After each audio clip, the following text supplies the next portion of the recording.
the Great Orbax. I'm a science communicator for the Department of Physics at the University of Guelph.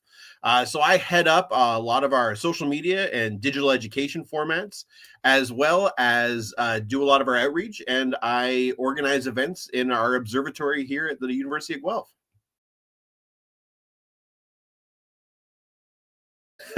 There's been a lot of confusion about this idea of a planetary alignment or a planetary parade. In the media, you often see a picture that's represented where you'll have the sun and all the planets will be scattered in a straight line going directly across. And a planetary alignment isn't that. It's not this idea that everything's in an exact straight line in space.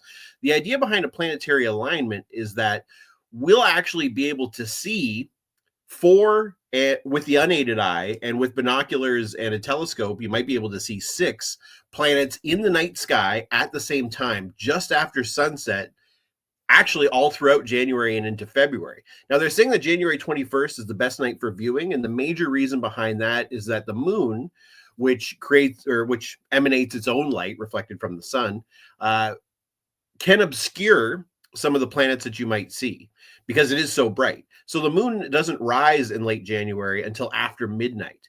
So if we go out January 21st and we look on the western horizon all the way up and around to the eastern horizon, with the unaided eye, you'll actually be able to see Mars, Jupiter, Saturn, and Venus. And with an aided optical piece, you'll be able to see Uranus and Neptune. That's right. If you stick around, coming into February, Mercury will be visible, but just at sunset. So just as the sun is going down below the horizon, you'll be able to spot Mercury between the sun and Venus. So this happens pretty much every year. But the thing about it is that oftentimes when planets are visible in the sky to your vantage point, it might be during the daytime, it might be in the early morning hours, it might be in the late night hours. So it's often difficult to get out there and see them. This is great because it's going to occur right after sunset for like the hour or two afterwards and at night. So we'll actually be able to see them.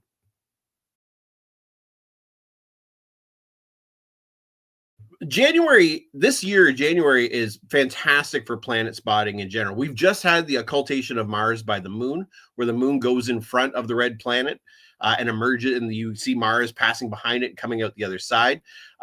Right around the 21st, 25th, right in there, Venus and Saturn will be incredibly close to each other. Venus is often the third brightest object in the night sky, right behind the sun, the moon. Venus is number 3. And if you look towards, oh my gosh, which direction is that? North, south, west. If you look towards the western horizon, right after the sun sets, right in that pocket of sky as the sun is setting, it's often the first thing that you'll see as the night sky starts to get dark. So you look up and you'll think, oh, look, that star is awfully bright. Typically, that's actually Venus. So Venus and Saturn will be right side by side. And if you have binoculars or a telescope, you might be able to spot the two of them right beside each other. So the term opposition in terms of astronomy just means that the Earth happens to lie directly in between the sun and whatever that object is. So when Mars is in opposition, it means that the sun is on one side of us and Mars is on the other side. And what that means is that that's the opportunity for that planet to reflect the most light that it possibly can, because it's directly in the sun's path. So that means that Mars will be the brightest that it typically is all year at that time. I use an app called Stellarium, which is a nice app in that you can fast forward time on it. So you can check out what your evening is going to look like and see wherever in the world it might be, what's going on in the night sky. So I often recommend Stellarium in advance. So in the afternoon, if you're thinking of going out that night, if the weather's looking good and it looks like the clouds are breaking, because that is always the the bane of stargazing, is what if we can actually see the night sky as opposed to the clouds that are often in front of it. There's a myriad of other apps for when you're actually out in the field so that you can see which directions are north, south, east, and west, say, or check out what you're actually looking at in the sky, because your phone or your tablet will use the geolocation information that's inside of it to plop you directly in that spot and show you what the night sky would be. In terms of which one's the best, they're all pretty much more or less the same. So I would recommend whatever one you've got on there already. I use one called Skywalk that you can check out. There's a whole bunch of them. Pick whichever one you like and check it out and see what's going on.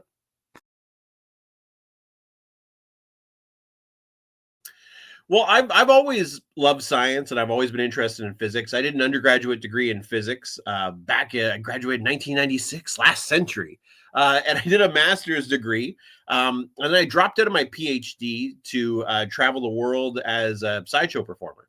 So I've been traveling the world for the last 20 years, but I've also come back to teaching and to doing science outreach. And I found that astronomy, more so than many of the other things that I've dabbled in, seems to reach so many people. You'd be hard pressed to find somebody who hasn't looked up into the night sky and wondered what's going on out there, what's going on out in the cosmos, and what's our place within it. So I find that astronomy, that looking at the stars, that trying to peer past that thin veil of cloud and see what's beyond and what's going on out in our solar system and beyond that, unifies people and gets people interested in a way to talk about science than mostly any other thing I've ever looked at.